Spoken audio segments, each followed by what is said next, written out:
এবং সালাউদ্দিন সাহেব যখন বলেন এই গণভোটের যে 4টা প্রশ্ন ছিল সেটা নাকি ওনার বুঝতে অনেক সময় লেগেছে। ওনার বুঝতে যদি অনেক সময় লাগে তাহলে আমি মনে করি উনি স্বরাষ্ট্রমন্ত্রী হওয়ার যোগ্য না, উনি বাংলাদেশের কোনো মন্ত্রী হওয়ার যোগ্য না, এমপি হওয়ার যোগ্য না। বাংলাদেশের একজন কৃষককে জিজ্ঞেস করেন, সে কিন্তু গণভোটের যে 4টা প্রশ্ন আছে সে বুঝেছে, সে রাষ্ট্র সংস্কার চায়। 72-এর যে ফেসিবাদী সেই সংবিধান সেটা পরিবর্তন চায়, সেটা সংস্কার চায়। সে বিচার বিভাগের স্বাধীনতা চায়, সাংবিধান প্রতিষ্ঠানগুলো সে সংস্কার চায়। সে চায় না বাংলাদেশে আর কখনো আইনাগর তৈরি হোক, সে চায় না বাংলাদেশে কখনো আবার সেই ফেসিবাদী আমলে যে নির্বাচন হয়েছে সেই নির্বাচনগুলো আবার অনুষ্ঠিত হোক, সবাই চায়। তাহলে সে একজন কৃষক যদি বুঝতে পারে তাহলে কেন ওনারা বুঝেও না বোঝার ভান ধরছে? তাদের চোখ থাকার পর আমাদের কাছে মনে হচ্ছে তারা অন্ধ, কান থাকার পরও আমাদের কাছে মনে হচ্ছে তারা এখন বধির হয়ে গেছে। সুতরাং দাম্ভিকতা দেখাবেন না, দাম্ভিকতার পরিণতি অহংকার, এটা পতনের কারণ হয়। ঘোষিত হয়েছে ফেসিবাদী রাষ্ট্র কাঠামোকে ভেঙে নতুন রাজনৈতিক সংস্কৃতি বিনির্মাণ করা, নতুন পলিটিক্যাল কালচার ডেভেলপ করা।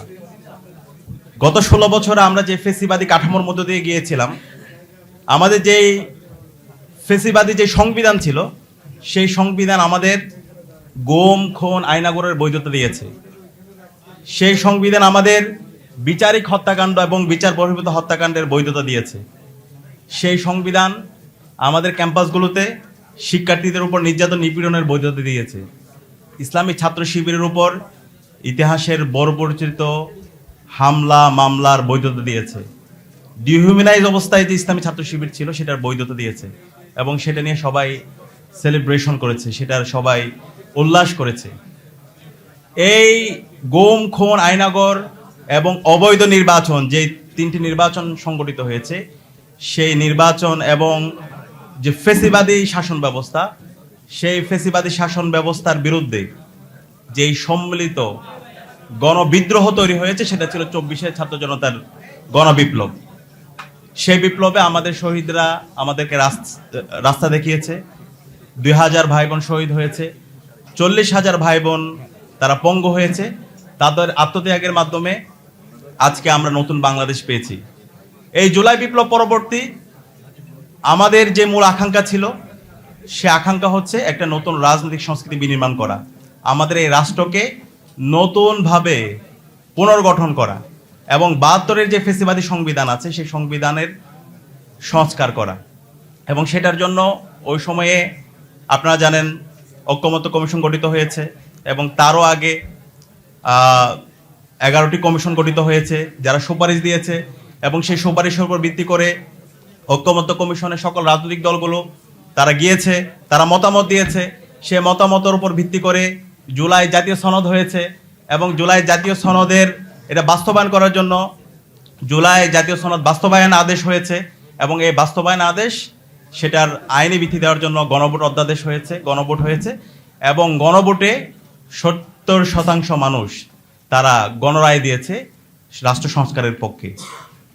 কিন্তু আজকে আমরা হতাশ হচ্ছি, আমরা অবাক হচ্ছি যে রাজনৈতিক দল এই ঐকমত্য কমিশনে তারা রাষ্ট্র সংস্কারের কথা বলেছে, তারা বলেছে তারাও ফেসিবাদী রাষ্ট্র ব্যবস্থা চায় না এবং তারা এর আগেও 31 দফা দিয়েছে।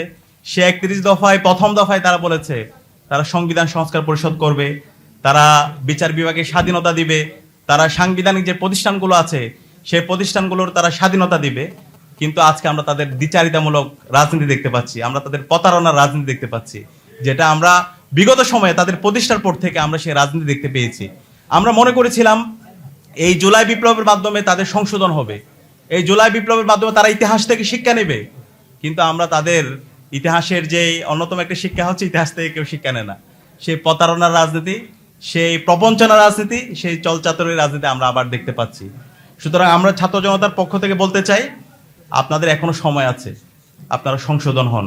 যে কথা দিয়েছেন আপনাদের নেতা বাংলাদেশ সরকারের মাননীয় প্রধানমন্ত্রী জনাব তারেক রহমান, তিনিও গণভোটে হায়ের পক্ষে বলেছেন এবং আমরা সবাই গণভোটে হায়ের পক্ষে বাংলাদেশের প্রতিটি প্রান্তরে আমরা ক্যাম্পেইন করেছি।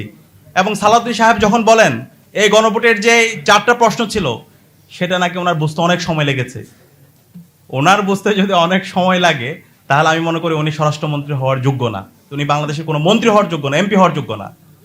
বাংলাদেশের একজন কৃষককে জিজ্ঞেস করেন, সে কিন্তু গণভোটের যে 4টা প্রশ্ন আছে সে বুঝেছে, সে রাষ্ট্র সংস্কার চায়, সেই 72-এর যে ফেসিবাদী সেই সংবিধান সেটা পরিবর্তন চায়, সেটা সংস্কার চায়, সে বিচার বিভাগের স্বাধীনতা চায়, সাংবিধান প্রতিষ্ঠানগুলো সে সংস্কার চায়। সে চায় না বাংলাদেশে আর কখনো আইনাগর তৈরি হোক। সে চায় না বাংলাদেশে কখনো আবার সেই ফেসিবাদী আমলে যে নির্বাচন হয়েছে সেই নির্বাচনগুলো আবার অনুষ্ঠিত হোক। সবাই চায়। তাহলে সে একজন কৃষক যদি বুঝতে পারে, তাহলে কেন ওনারা বুঝেও না বোঝার ভান ধরছে? তাদের চোখ থাকার পরও আমাদের কাছে মনে হচ্ছে তারা অন্ধ, কান থাকার পরও আমাদের কাছে মনে হচ্ছে তারা এখন বধির হয়ে গেছে। সুতরাং দাম্ভিকতা দেখাবেন না। দাম্ভিকতার পরিণতি অহংকার, এটা পতনের কারণ হয়। আমরা চাই দীর্ঘ ফেসিবাদ বিরোধী আন্দোলন আপনারা আমাদের সহযোদ্ধা ছিলেন, আমরা একসাথে লড়াই করেছি, জুলাই বিপ্লবে আপনাদের অবদান আছে। সুতরাং বিগত সময়ে আপনারা যে কমিটমেন্ট দিয়েছেন সংবিধান সংস্কার জন্য, আপনাদের যে প্রস্তাবনাগুলো ছিল, জাতির যে প্রস্তাবনা, সে প্রস্তাবনার আলোকে নিজেদের সবাইকে সাথে নিয়ে রাষ্ট্র গঠনের এই প্রক্রিয়ায় সবাই ঐক্যবদ্ধভাবে কাজ করেন। এবং আমাদের যেই সংবিধান ইতিমধ্যে যে প্রস্তাবনাগুলো ছিল আমাদের জুলাই জাতীয় সনদের, এবং জুলাই জাতীয় সনদের আদেশের ভিত্তিতে গণভোট হয়েছে, গণভোটের ভিত্তিতে আমাদের সংবিধান সংস্কার পরিষদে শপথ হওয়ার কথা, সে আলোকে রাষ্ট্র সংস্কার প্রক্রিয়ায় আপনারা সহযোগিতা করুন। আমরা একই সাথে বলতে চাই, এই জুলাই বিপ্লবের এখানে আমরা যারা সম্পৃক্ত হয়েছি, এখানে সবাই রাজনৈতিক দলের, তারা শুধু রাজনৈতিক দলের অংশ না, এখানে সর্বস্তরের নাগরিকরা, সর্বস্তরের ছাত্ররা সবাই এখানে সম্পৃক্ত হয়েছে। একদম স্কুলের শিক্ষার্থী থেকে শুরু করে একদম যারা প্রবীণরা আছে, সর্বস্তরের মানুষরা এখানে সম্পৃক্ত হয়েছে। এই জুলাইয়ের মধ্যে একটা যে জেনারেশনটা গত 16 বছর অ্যাপলিটিক্যাল ছিল, সেই জেনারেশন এখন তারা রাজনীতি নিয়ে ভাবছে, তারা রাষ্ট্র নিয়ে ভাবছে, তারা সমাজ নিয়ে ভাবছে, তারা এই দেশকে বিনির্মাণ করতে চায়। সুতরাং এই জেনারেশন যতদিন বেঁচে থাকবে, তারা এই রাষ্ট্র বিনির্মাণ না হওয়ার আগ পর্যন্ত তারা থামবে না, তারা তাদের সংগ্রাম, তারা লড়াই জারি রাখবে। প্রয়োজনে যদি আবার জুলাই নেমে আনতে হয়, তারা আবার জুলাই রাজপথে আমরা আবার নামার জন্য আমরা প্রস্তুত আছি। আমরা আশা করব সরকারের জায়গা থেকে দায়িত্বশীল আচরণ করবে, এবং যে জনরায় এসেছে গণভোটে, সেই জনরায়কে যেন তারা মেনে নেয়। এই জুলাই একটা বিপ্লব, আমরা এটাকে বিপ্লব বলতে চাই। অনেকে এটাকে বিভিন্নভাবে আজকে আমরা দেখতে পাচ্ছি, এটাকে এমনভাবে ফ্রেমিং করছে জাস্ট একটা আন্দোলনের মতো, যে বলশেবি বিপ্লবের মাধ্যমে আমরা দেখতে পেয়েছি পুরো একটা রেডিক্যাল চেঞ্জ। মুসলমানরা রোম সাম্রাজ্য বিজয়ের পরে একটা রেডিক্যাল চেঞ্জ।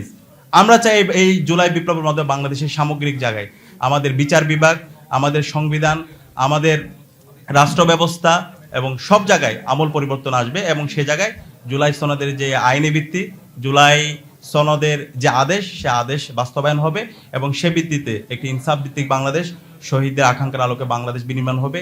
সে উদাত্ত আহ্বান জানিয়ে আমি আমার কথা এখানে শেষ করছি। আসসালামু আলাইকুম।